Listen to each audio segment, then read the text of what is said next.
Hey everyone, wanted to make a rather interesting video showcasing the comparison between the best Life Righteous Fire character in the game versus my Righteous Fire character, which is the hybrid RF using strength scaling. So the character I've pulled up here, you guys are probably familiar with my character and my gear. The character I've pulled up here for the #1 Life RF is, his name's VMVarga. And this guy's pretty much geared out as best as possible. So he has the mirrored, he has the mirrored Void Scepter, he has the Legacy Comb's Heart. I mean, he has the absolute perfect Elder Helm. He has the 20 Burning, 20 Conk, 30 more Ellie. He even has 55 Strength and 99 Life on it too, which is absolutely insane. Pretty GG Marble Amulet, and got the Combs Ways, of course. He's got the 40-20 Roomies, the Legacy Witchfire as well. And it's pretty all min-max stuff here, so it's absolutely top end. I'll show you guys. So this is my character. These are my stats. I did have to make a couple of edits to make the comparisons a little more accurate. So one thing I did here, just for this guy here, I had to switch it to Righteous Fire. He was using Val Righteous Fire. With Val Righteous Fire, I can't actually compare the net regens and things like that, so I had to switch it to RF. Another thing I did here for the configuration is obviously I checked off to use endurance chargers, because that's obviously a big part of Life RF. Obviously endurance chargers are huge because you get an insane amount of life regen, because you get an extra 1% of life regen per endurance charge, and that comes out to a lot of life regen. So obviously had to mainly include endurance charges in the calculations and the comparisons. So that's basically what I've done here. So as you can see, total breakdown is, I'll actually go over some things that I switched on mine too.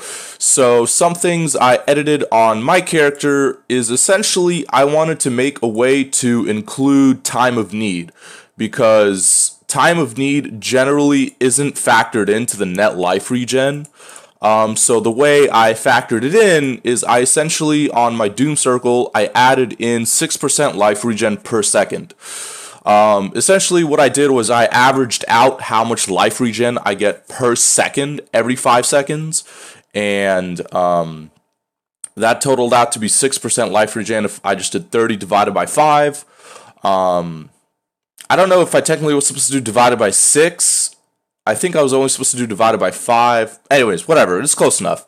So divided by 5, so I get 6 life regen per second, so I just factored that in as well. So this net life regen does average in time of need, so that's something kind of to keep in mind. So taking a look at the two breakdowns of the two characters. So as I said in my previous videos, you could tell by the damage over time DPS, my statement was correct in the fact that I don't need an Elder Helm.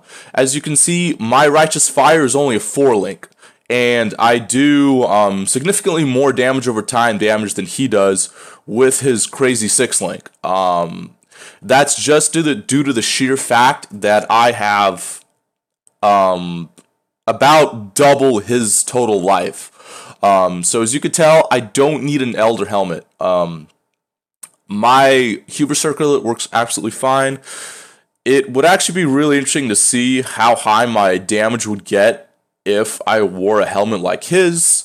However, a helmet like this one doesn't exist with legacy energy shield rolls, so I'd lose a lot of energy shield. So I don't know how much more damage I'd really get, but I don't think it would be too big of a difference, honestly. But that just goes to show that I don't need a crazy 6-link Elder Helmet, as my damage over time is already significantly higher than his. And I don't need a 6-link. So that's kind of the first thing to note. Pretty interesting there.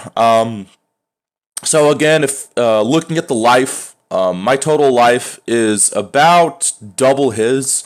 So I'm roughly at 30,500. He's at 15,500. And 14,500. My bad. 14,500. So yeah, I'm right at about 16,000 higher life than he is. Coming down to the net regen, this is, I think, where a lot of people are interested in seeing the differences. The biggest kind of complaint or criticism, I guess, I would receive with my build is that my build does not have high regen. And that's not really true. My build actually has a very, very high amount of regen. One thing that you have to keep in mind is it's much harder for my build to get regen due to the fact that I have such high amounts of energy shield and life. So as you can see, my total degen is a lot higher than his. So what this means is I have a lot more to make up for. And so I kind of, do my best I can. So obviously I don't get near the net life regen that he does. This is just due to the fact that he is really heavily spec'd into life regen. And he also only has a total degen of 1200. Meanwhile, I have a total degen of 3400. So that's something really important to keep in mind. The higher life you get, the higher energy shield you get, the much more difficult it is to obtain high amounts of net life regen, just due to the fact that I have more to make up for. So that's something interesting to kind of keep in mind. So overall, my net life regen is still very high. It's obviously not as high as his. So his is about, if I just do the math real quick here, 5,800 subtracted by mine's about, if I just round it up, 3,500. So his is about 2,300 higher than mine, which is pretty significant. It definitely is pretty significant. But again, I'm not spec'd into life regen, nor do I only have to make up for 1,300 degen. I have to make up for roughly 3,400. So that's also something important to keep in mind. The other stats aren't really too significant. Looks like my resistances, I think I don't have purities enabled. I think he's running purities as well. I'm not entirely sure. At least I thought he was. Anyway, so yeah, this is just kind of a breakdown of the best life RF character versus my hybrid RF character. One actually interesting thing I could potentially do is switch out my heavy belt for a shaped crystal belt with, or I guess it could still be a heavy belt, it doesn't really matter, but essentially just switch my belt out for a increased energy shield recovery rate belt. And if I do that, I lose some energy shield. I lose about 1,400 energy shield, but as you can see, my net life regen now shoots up to 4,200. So pretty high, and it is still not at 5,800. But as you can see now, the values are really not that far off in terms of regen. And keep in mind, I still have roughly double his total life. So this is just a pretty interesting comparison between the two characters. Obviously, his character is really good. My character is really good. Who beats who? I guess overall, it's kind of hard to say. It depends if you kind of like the more like top end regen rep, or if you want a lot more life and energy shield but a little less regen. So I guess overall, it's pretty hard to say which one totally beats out the other. He obviously beats me out in the absolute possible net life regen.